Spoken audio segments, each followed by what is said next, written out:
අම්මා සත්සයුර කළඹවන ස්නේහී පරිච්ඡේදය. ජීවිතේ අපිට නොයෙකුත් කාලවකවානු වලදී විවිධ වූ අභියෝගයන් වලට විවිධාකාර වූ ජීවිත තුළ විවිධ වූ චරිත නිරූපණය කරමින් ජීවත් වෙන්න සිද්ධ වෙනවා.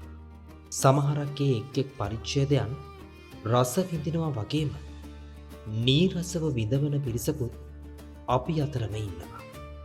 දුක වුණත් සතුට වුණත් මේ මොනයම් වූ කාල පරිච්ඡේදයකවත් අපිව තනි නොකරන එක හදවතක් පමණක් අපි ළඟ ඉතුරු වෙනවා. ඒ තමයි අම්මා. ඒ හදවතේ අපිට තියෙන සෙනෙහස මෙච්චරයි කියලා කියන්න නම් මං හිතන්නේ අපි කාටවත් පුළුවන් කියලා. මොකද මේ හදවත් ගැහෙන්නෙම තම දරුවන් වෙනුවෙන්. ඉතින් අපිත් දරුවන් විදිහට ඔවුන් වෙනුවෙන් හදවතින්ම ආදරය කළ යුතු නොවේද? අද මව්වරුන්ගේ දිනය. ආදරණීය මව්වරුන්ට දීර්ඝායුෂ පිරි දිවියක් රැන අපි ප්‍රාර්ථනා කරනවා.